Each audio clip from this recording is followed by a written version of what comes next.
Welcome. This is Inclusive Thoughtful Leadership.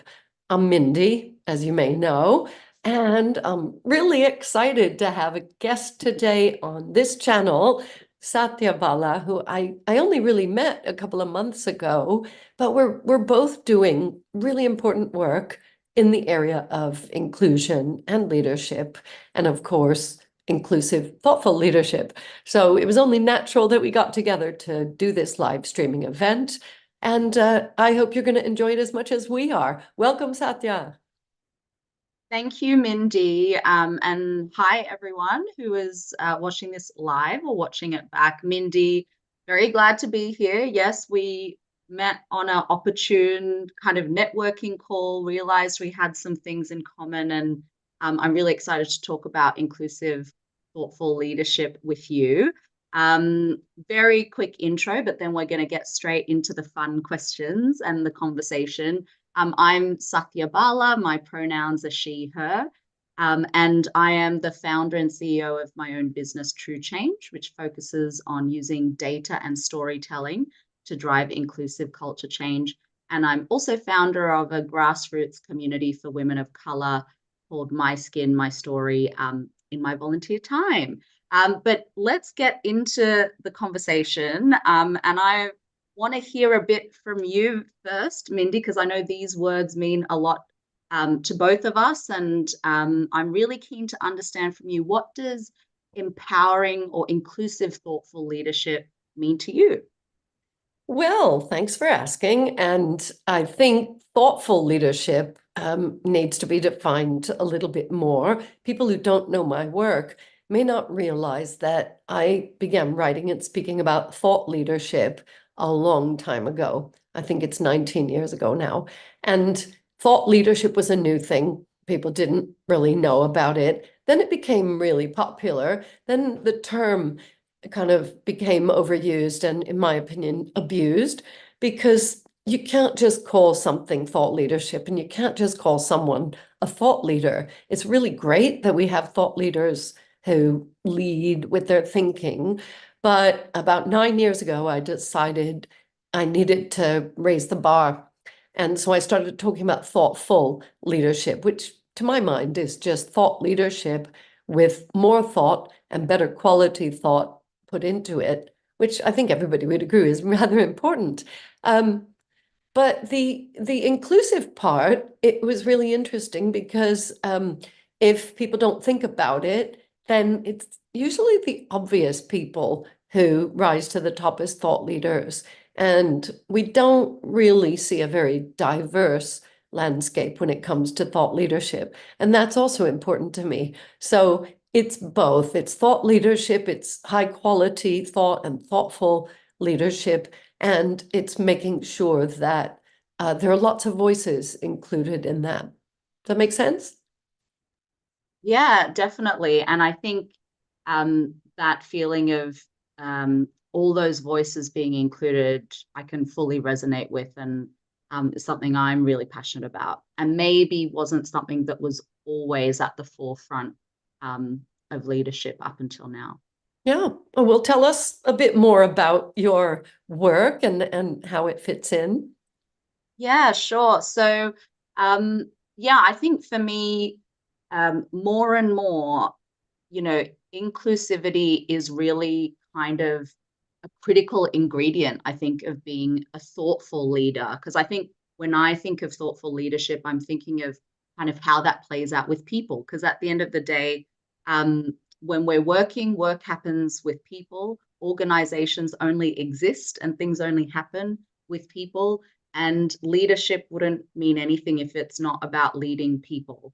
And therefore organizations or change or initiatives or movements. So I think for me, it's actually just a reminder of recentering humans and people and saying, actually, how can we make sure that when we're going to be a thoughtful leader, that's about leading everyone. And I think, we can all remember, if I think at the start of my career, I've been a corporate for a very long time in my career. Started off at Deloitte as a very wide-eyed graduate back in Sydney, Australia.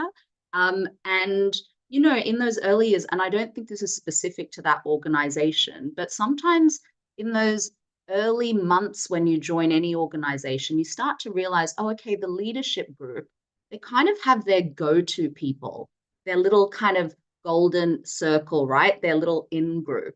And I think what we're really trying to do here is talk about actually thoughtful leadership is going beyond maybe where our existing networks are, where those comforts are, where those relationships are, because we know that there are certain groups that are underrepresented in leadership and also certain groups that don't necessarily have those relationships and networks because they've not been invested in.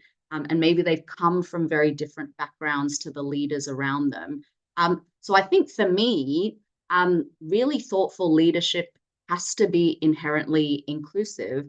And I think part of that is leaders getting a little bit comfortable with role modeling, sharing their stories. I think thoughtful leadership is actually recognizing that leadership needs to evolve. You know, we all went through COVID and the pandemic, and empathy and kindness and knowing the fact that we weren't robots and we had to check in with our people, because actually what's going on with them holistically affects how they show up at work.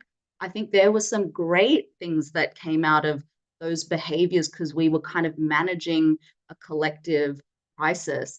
But I think also we need to take some of the good elements of the behaviors that we learned, which was actually saying, actually, being vulnerable is a good thing in being a thoughtful leader. Being empathetic is a good thing. Because if you don't know and understand your people, how do you get the best out of your people? It's not about being fluffy. It's also about kind of the results and the outputs that we kind of deliver under thoughtful leadership. So for me, I think more and more, thoughtful leadership has to be inclusive, and that means recognizing that people have been excluded or maybe just overlooked in the past, and we haven't always led everyone with investing in them and developing them and seeing their potential and nurturing it. But I also think it's thoughtful leadership is also a bit of a reflective piece. As leaders, are we really thinking about how we role model sharing our story, being vulnerable that actually we've learned from failure, and actually there are some things that we've taken from that where we can infuse our culture with something that allows differences and uniqueness to be celebrated in an organization. So that's my 2 cents, Mindy. But I guess building on that, because I think we both love practical discussions as well, I wanted to hear an example of where you've seen thoughtful leadership work well. Thank you. And I totally agree with everything that you just said, especially the getting out of the comfort zone part of it, because it's very easy to go to those go-to people. And certain people, let's just say they have more confidence to put themselves forward as thought leaders or thoughtful leaders. And that's for a lot of reasons. I mean, it's they maybe don't see any obstacles that people from underrepresented groups see, or they just have a different level of confidence. So my work these days, well, it's always been about helping people raise their profile through writing and speaking. And in an organization where people really need to be getting their thought leadership out there, going about it in a more thoughtful way, actually requires that reflection, stepping back and asking the question, where could we bring in more views, more perspectives? There are a lot of people in organizations who are just there, kind of latent, dormant thought leaders, and they could be involved, and not only involved, they can help to build the brand. So the clients that I'm talking to these days are looking to involve more people in the area of thought leadership and making an extra effort to include people from underrepresented groups. I did this myself a number of years ago. I think many people know I used to run a publishing company, and it occurred to me that left to chance, many people don't get a chance. And I just believe we shouldn't leave important things to chance. And so I put some thought into it. It was around the holidays. And I realized that in my company, we needed to do something more drastic, something, really dramatic. And so I created something called the 80% Initiative. I think you and I have spoken about it, but many people may not remember. Our company, left to chance, had a lot of middle-aged straight white men writing books. And that's great. They had the confidence to come forward, like I was saying. But I wanted to level the playing field. In fact, I wanted to give a disproportionate chance to people from other groups because, the bookshelves didn't reflect our society. And, I don't know if people thought, oh, I won't have a chance. I'm not even going to put myself forward, because that happens. So I made it very clear that we were looking to fill our list with 80% of the books written by people from underrepresented groups. But even that, if I didn't go further, people think about race and ethnicity and maybe age, but they don't always think of some other aspects. So I had to specifically say, we're looking for, and it's a bit, questionable whether you're allowed to say these things, but it's my company.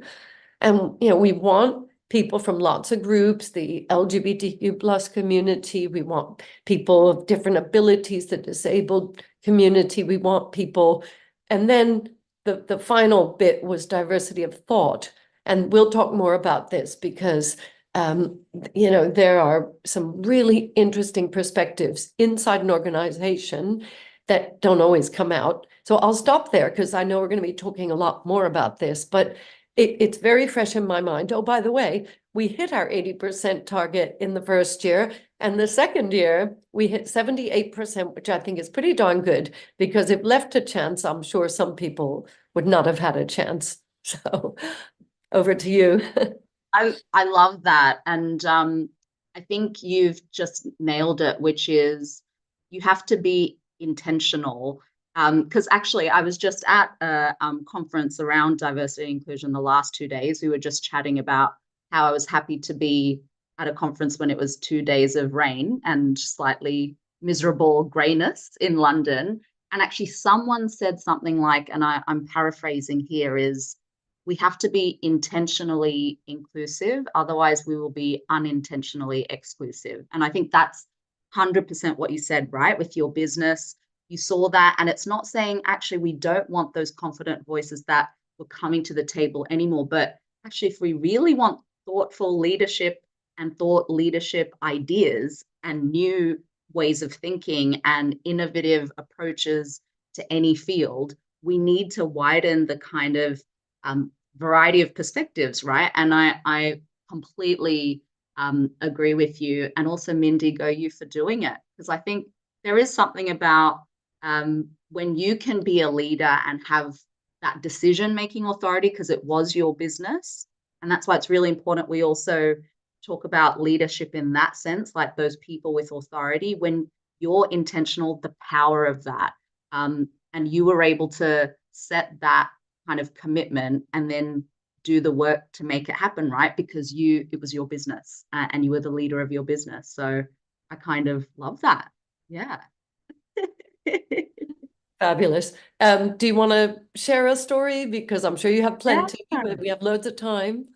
Yeah. So I think, if we're to talk about examples of, I guess, where I've seen thoughtful leadership work well is, I guess, and maybe this is where our paths kind of cross, Mindy, is like, I've never been able to do more around that than through my business, right? Because actually I often talk about, like, I was the exception to the rule in terms of getting to progress in my career in big organizations. As I said, starting off at Deloitte, then I landed up in London. Sorry, another Aussie in London. In my 20s, working at Barclays, which was like humongous to me compared to just like the scale of business compared to Sydney. And then I was in retail in the supermarket world, back in banks, and then I was at Chanel. And to be honest, I even though I was inherently confident, and that came from personal support systems that built me up, even though I'd be in spaces where people like me weren't always celebrated thought leaders. I always joke I was always, in a professional way, opinionated, and I shared my opinion. I think part of it was starting in audit, where you're kind of paid to look at things, you're paid for your judgment, and your job is to speak up on where the issues are. Um, but I actually think there were times when I picked my battles, when I held on to ideas, where I didn't speak up, where I felt like I wasn't allowed to be a thought leader in my field. I fell into data and data governance kind of midway in my career. And it was really rare to be a woman, let alone a woman of color in that space. But I guess I kind of owned it. And why I share this story is kind of I'm now doing the work through my business of like, what would have younger Satya appreciated? Well, actually, I didn't love that I was the exception of the to the rule. I kind of succeeded against the odds in fields and in industries where, again, I was part of a community that was really underrepresented in many ways in terms of gender, race, and some other things. And I guess if I fast forward to now, the kind of example I talk about a lot is, thoughtful leadership is really understanding that we need to invest in people. And I really love the word invest. And this has come back in my mind. I have to thank UN women, because every year they do a gender summit on the status of women just after International Women's Day. And the theme for International Women's Day this year was invest in her. And for me, thoughtful leadership is saying, actually, we need to invest in people, right?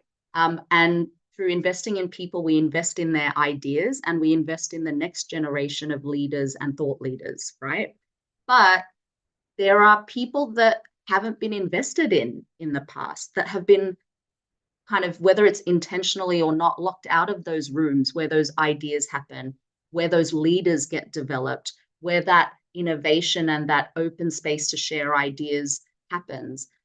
So I think for me, that's kind of really been where I'm spending effort of saying, actually, for me, that real thoughtful leadership is how do we invest in the development of underrepresented groups? And for me, empowerment programs are such a powerful tool to doing that. So I do that now with organizations and through my business, but it's essentially me wishing, like, what were all the secret rules around navigating work, navigating a career, becoming a leader that wasn't something I was told, but I had to learn the hard way, right? Because I didn't necessarily have the networks around me. I wasn't necessarily invested in by mentors or sponsors. Things like the art of self-promotion, things like advocating for yourself so that you can share your ideas, but also put your hand up for those jobs or that project or that opportunity that might be something that you have to really talk about your value and why it should be you. If you're not great at that, if you feel like you should be humble and hope that someone will notice you and ask you what you think, you're not going to necessarily be a thought leader yourself.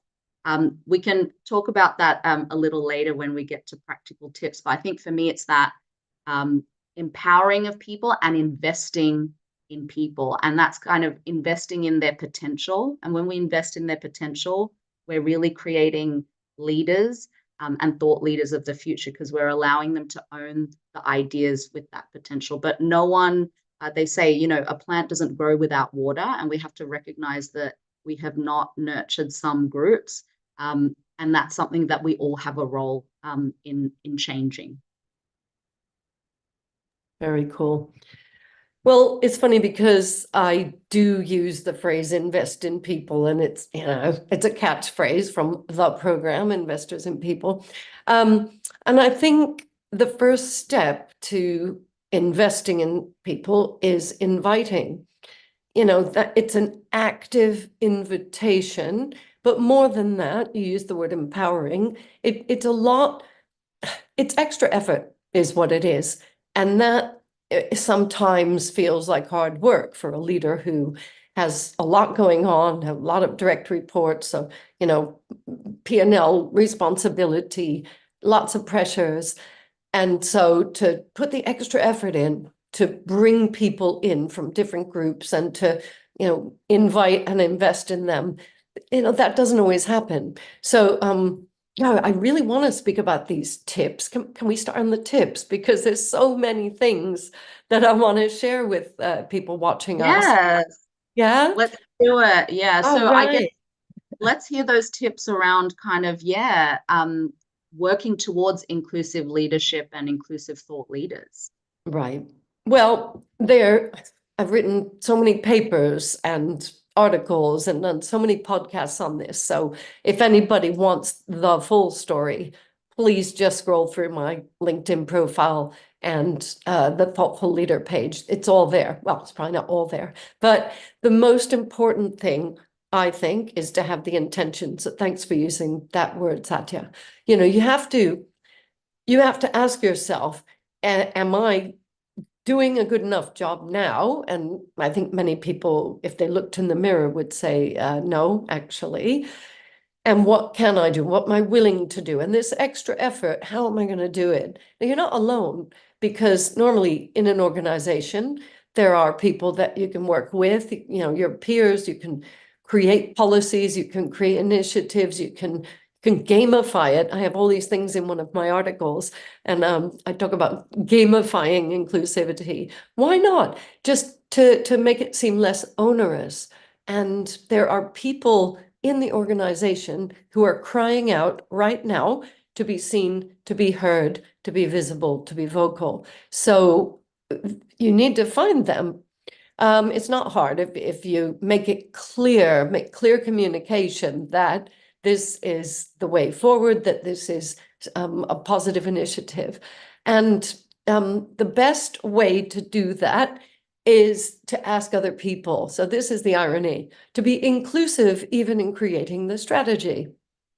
And that lots of people will have lots of ideas. The most interesting thing that I'm working with right now is helping leaders look for the less obvious thought leaders and thoughtful leaders in their organization. And one group that always comes to mind are the introverted engineers. Now, it could be, and I just had a chat and a coaching session with one about 2 hours ago. They don't want to be in the limelight, and that's fine. However, it's possible to be a thought leader in lots of ways. You don't have to do what we're doing and video yourself. Some people don't want anything to do with that. So luckily, we have all these ways nowadays of getting messages and ideas across. So we have blogs, articles, podcast guest, no video, great. You don't have to stand on a stage and do a keynote, but so many opportunities. So just because somebody's introverted doesn't mean that they don't have ideas that could really benefit the brand. And some of those people, if they are overlooked, they might be thinking of how to go elsewhere. And anybody who's not being invested in and not being able to fully express themselves could be thinking that. And that's a nightmare, because it's always the best people who go. Well, usually. Anyway, that I could rant on for ages, but Yeah. I'm sure you agree, and I'm sure you have some more tips, and we can just keep sharing here. Yeah, no, and I love that because as I said, I run empowerment programs that really focus on, I guess, a word that I haven't brought up yet, but a word that is really meaningful to me around intersectionality, which, can sound like a mouthful, but actually, I think the spirit of the word is something we can all relate to, which is none of us fit in a box. We are all more than one thing. But intersectionality specifically is a term around people who have multiple elements of identity where they might be overlooked, or they might face discrimination, or they've been underinvested in. So that could be like your socioeconomic background. It could be that English isn't your first language. It could be that you're neurodivergent. It could be that you're queer. It could be like me, that I'm dark skinned, that I'm Sri Lankan Tamil, that I'm a woman. It can be many things. But actually, I think when we really empower people, it's about saying, actually, we love how everyone thinks. You know, the best leadership is when we're informed by different opinions. How we tackle, I mean, I'm a data person, so you know, my business is all about using data and stories to drive change. I could rattle off research, but I will not. But there's so much around how kind of having and leading diverse organizations leads to, like, there's a BCG study on how it drives innovation. There's studies around obviously financial results, but it's also around actually keeping people. To your point, Mindy, like, it is so hard to keep people. It takes so much time to hire people. We spend so much money, as you say, managing turnover. So yeah, I couldn't agree more. I want to share a couple of examples of kind of what I've seen with running empowerment programs. I did one in a sector that I'm not at all familiar with. So last year I designed and delivered a 6-month empowerment program for a construction company for women. But what was interesting there is we were also really keen that this was a program for women, whether they were on site on construction projects or in office roles. But I was really clear with the team that we wanted to make sure that this cohort of women that were being kind of invested in to learn kind of tools and techniques around career pathways, knowing your value, advocating your worth, sharing ideas, communicating, public speaking, all of this stuff. We were like, yeah, but we don't want all these women to look the same either. We wanted to make sure that program had women of color. What was really important was we also had quite a few introverts on that program. We didn't just want those obvious, as you say, because sometimes these programs, even who you think you're wanting to invest in, there's some common names and you have to look a bit further, right? And it's so important. And again, I've been part of delivering programs around owning your voice. I'm so passionate that actually part of being a great leader and a thought leader is actually owning your story and owning your voice and not showing up to work in spite of your identity. But I'm really passionate that my identity is part of my superpower. You know, the fact that I felt like I grew up not good enough, like not a good enough Sri Lankan Tamil, not a good enough Australian. I didn't fit in either culture. I was torn. Actually, I wasn't, because I'm actually able to navigate multiple cultures, which don't we need that in organizations and situations where we're dealing with people all around the world? I know this is a little off script, but I'd love to hear from you, Mindy, you know, from your perspective as well, like, you know, having done publishing, helping people not just be thought leaders, you know, how much is it important to also own our identity and stories? You know, I wonder what your thoughts are on that, or even personally, because I actually am so passionate about it. And I think we sometimes undervalue how much who we are is part of how we think and the great ideas we have. Well, thank you. It's not off script at all, because I was just thinking as you were talking that in a group, in a cohort, it's still made up of individuals. And as I was looking at the LinkedIn to make sure it was set up properly for today, I saw that I have pinned to the top or near the top one of my articles called "There is an I in Team." And I'm very fond of talking about that. You know, this expression, there's no I in team. Well, actually, we forget the I, as in the individual, at our peril. And the work that I am doing nowadays is to make sure that personal development plans are truly personal. So now I'm talking to anybody who's watching and listening to us who leads a team, and hopefully most people do. It's your, I was going to say obligation, but it's your opportunity to develop the individuals within the team. And this is the great thing. This is what Satya's been talking about. You know, every single person brings something. You know, I'm a reasonably neurodiverse New Yorker living in the UK. You know, there's some interesting dynamics that go on in my communications. I've been here a long time, but still, you know, that's my background.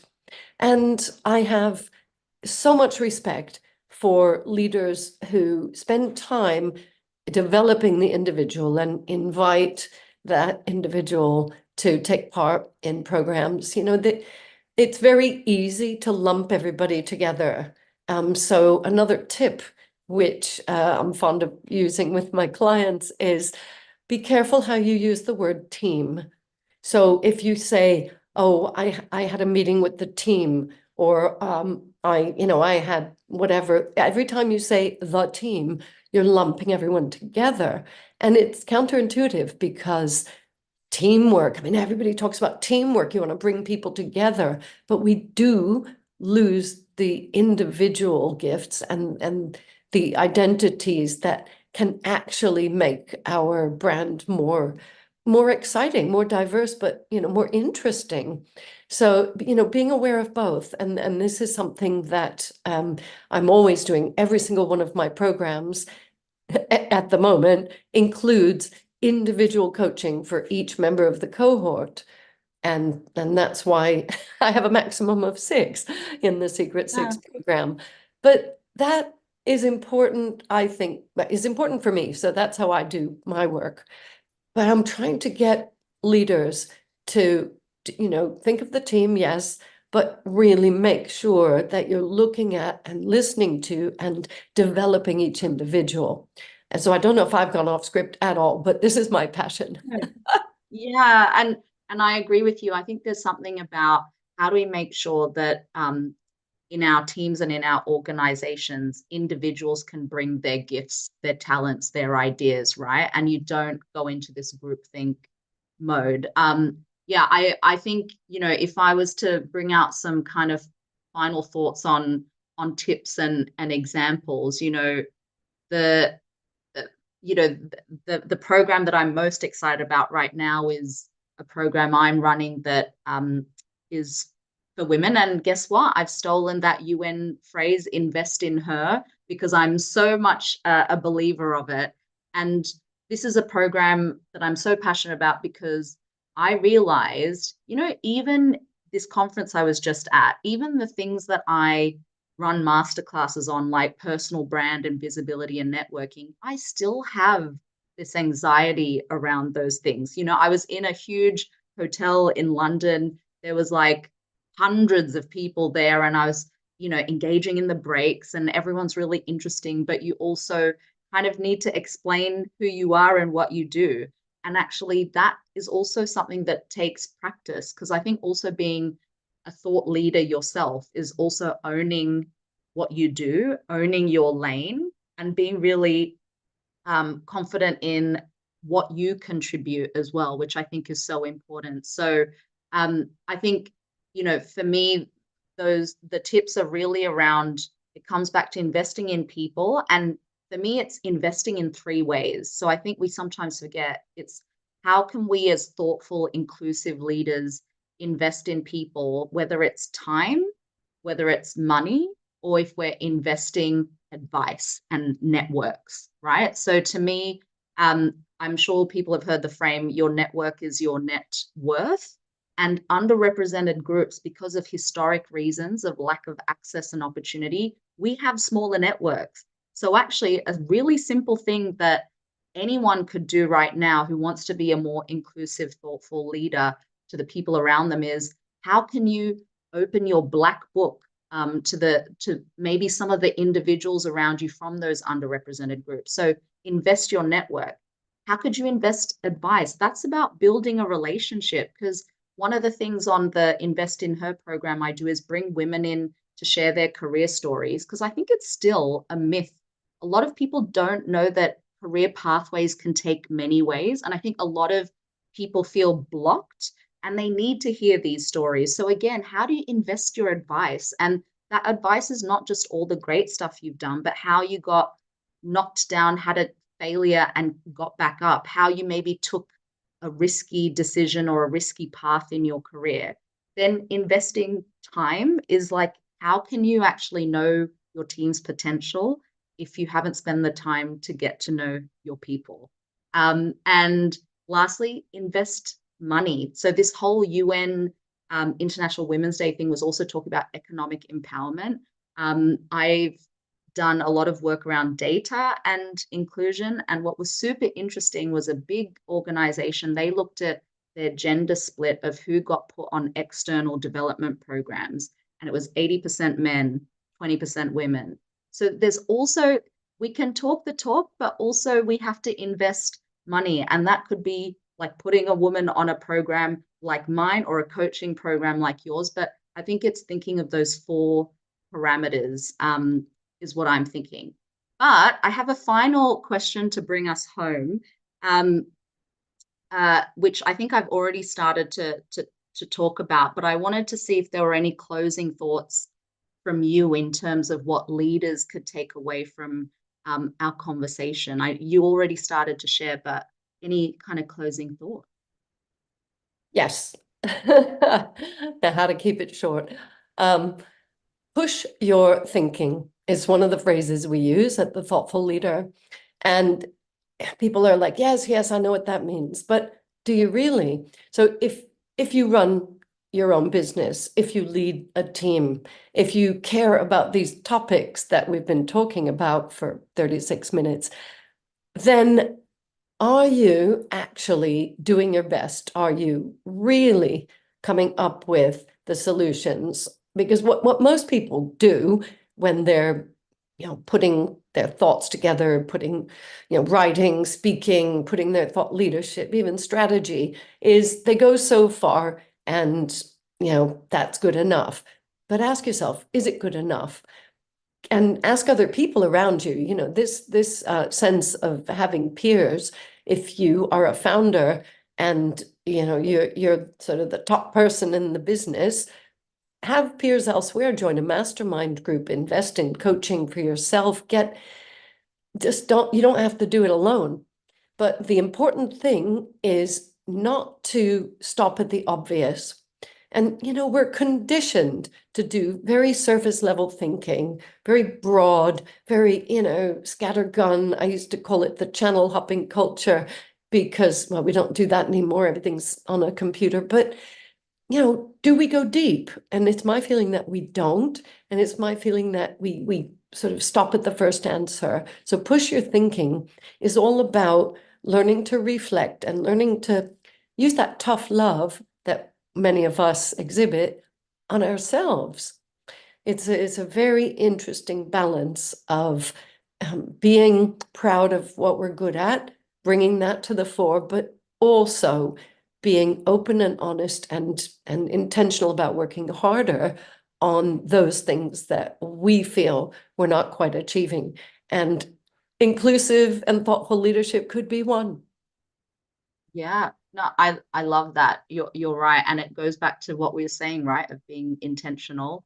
And I love that. Maybe it's not channel hopping anymore. Maybe now it's scrolling, the scrolling culture. But I know what you mean. I know what you mean.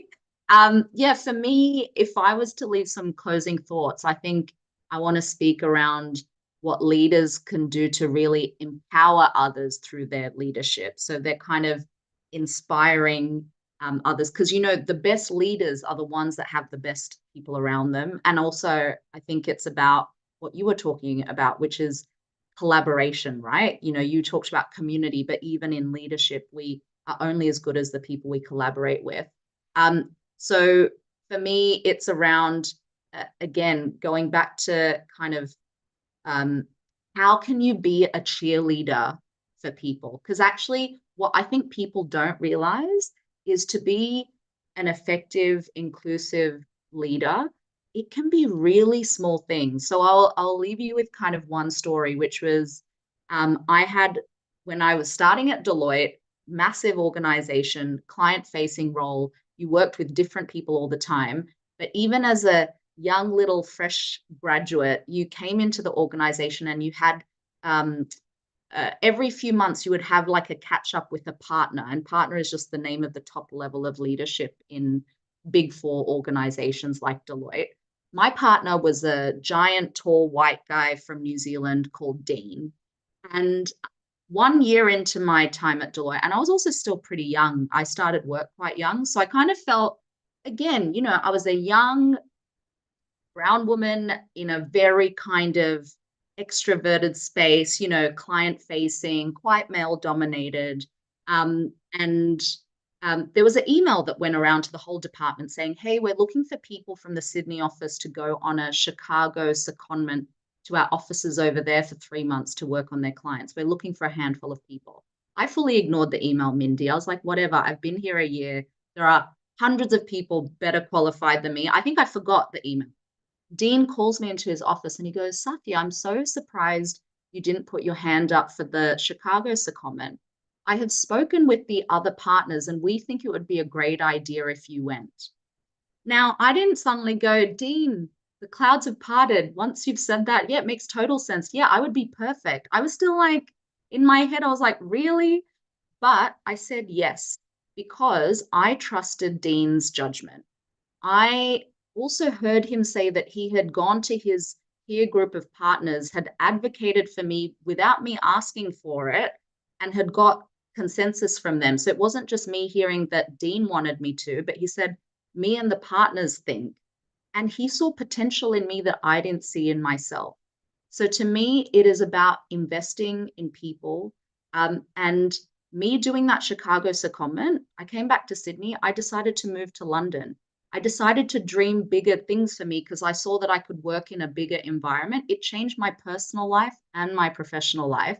I spoke to Dean for the first time in 18 years because I keep bringing him up just a few months ago. And you know what? He doesn't remember even having that conversation. He doesn't remember doing that. So I think my parting thing is it can be those small things of how we invest in the people around us that aren't always the loudest or the most confident people, but it's also making sure that we invest in them with that time, that network, that money, but also we see the potential they don't always see in themselves.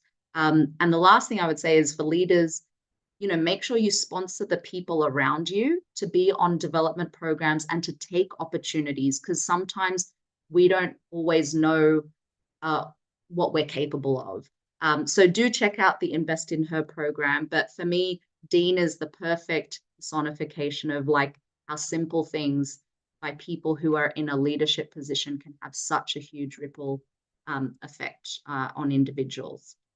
So yeah, those are my closing thoughts, Mindy, Mhm. but this has been great. I'm Oh so my glad we did gosh. this.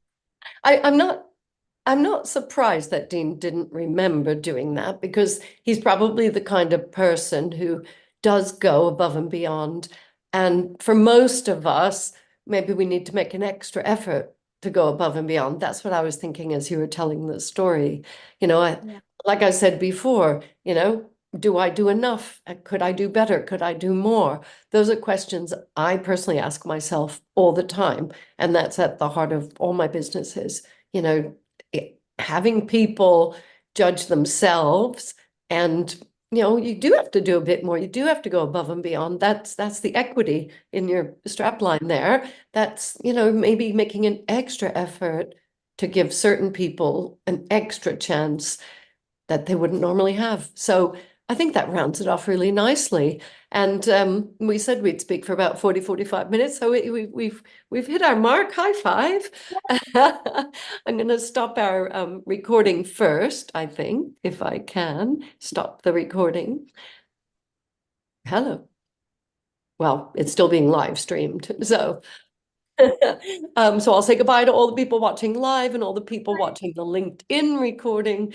And if you would like to know more about our work, you've got our profiles, you've got our names, seek us out. We're happy to chat about these subjects at any time. Am I right?